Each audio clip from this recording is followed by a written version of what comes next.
Billions of years after the great galactic empires are peaked, and science was finished, the stars began to die, and known wonders were made, and somewhere our remote patch of space, the bear came upon a goose. "Hello." Bear said, "Do we know each other?" "I don't think so." Goose said, "Well, which civilization do you come from?" "Don't remember what they're called." Goose said, "I think they had a few wars, and watch TV every now and then." "I guess." "Yeah," Bear said, "that sounds like my civilization too. Is yours gone?" "As well." "Well, they're all gone." Goose said, "We're the last ones left, don't you know?" Bear looked out at the universe and knew Goose was right. All the nebulas were coming apart. All the galaxies were withering. "Long do we have?" Bear said. "Oh, not long," Goose replied. "Very soon.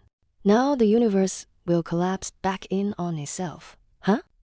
Bear said, "What happens then?" "Oh, everything will be gone." Goose said, "No more walking, no more fun, no more swimming. Say alibi in a guitar." "So a ghost, huh?" Bear said again, "What was your civilization like?" Goose said, she pointed with her wing. "You see that star?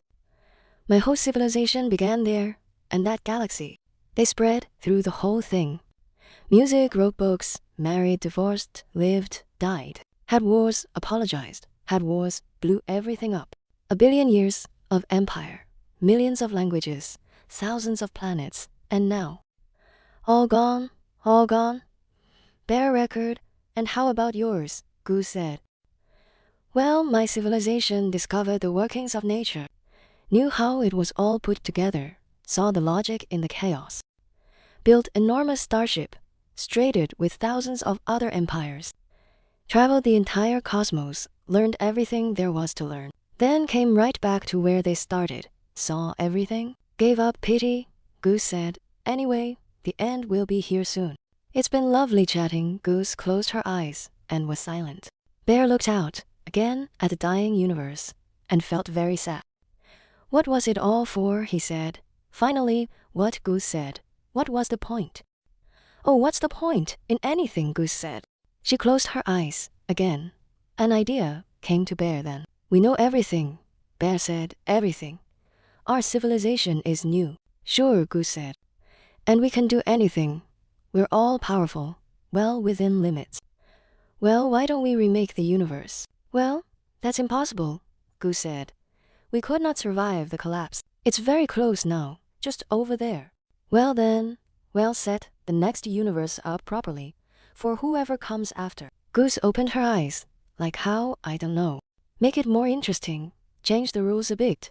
Come on, they'll never know. It'll be fun." Goose considered this idea. She was very clever. After all, under different circumstances, she might have gone on TV talking about astrophysical matters. Neil deGrasse Tyson, perhaps. "All right," Goose said. "I'm listening." Well, Bear said, "Let's make everything based on subatomic particles. This time, we'll call them quarks." Goose said, bit silly. "Quarks, how about that?"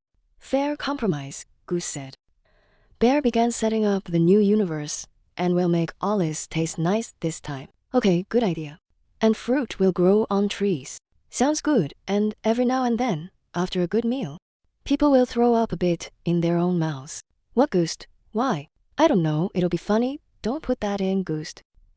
Bert put it in. Then he organized physics and chemistry and biology and made them all interact and built in emerging properties, invented quantum field theory and debugged everything. He made water wet and deserts dry, and Tom Hanks impossible to dislike. And finally, he was done. They marveled at the starting conditions of their new universe. Still missing something. Bear said, "Should we maybe add more purple?" "No, it doesn't need more." Purple Goose said, "Hey, maybe coffee should make everyone shit real bad in." "To put that on," Goose said. Bear put it in there. He said, "Perfect. Let's get the sucker going." "Wait," Goose said, "we're still missing something. We've got to make things difficult." Bear said, "Well, to make this the party cosmo. Margaritas on trees, walking hamburgers, that kind of thing." Goose said, "Look where that got our civilization, everything was boring It was too easy. We'll make living tricky, but not too tricky. With it, there'll be a point, at least for a while. Till make the stars so far away, they have to get clever to reach. Then we'll make nature just weird enough to be interesting, but not so weird they can't crack it, and we can't put the meaning of life in plain sight. We'll tell to be a challenge. Need to fall in love, or go backpacking, or argue in the comment section of YouTube or something, alright? Bear said I made the change. Sat back, then, and admired their blueprint of the cosmos. Do Ben? One could doubt that it was indeed very pretty around them. The stars were going out in bunches. Now the light was dying. Infinite space was reclaiming his territory. Is this it? Bear said, this is it. Goose, what will happen to us now? Oh, we'll be gone. Everything will be gone. The new universe will start, just how we designed it. Darkness came down in silent curtains.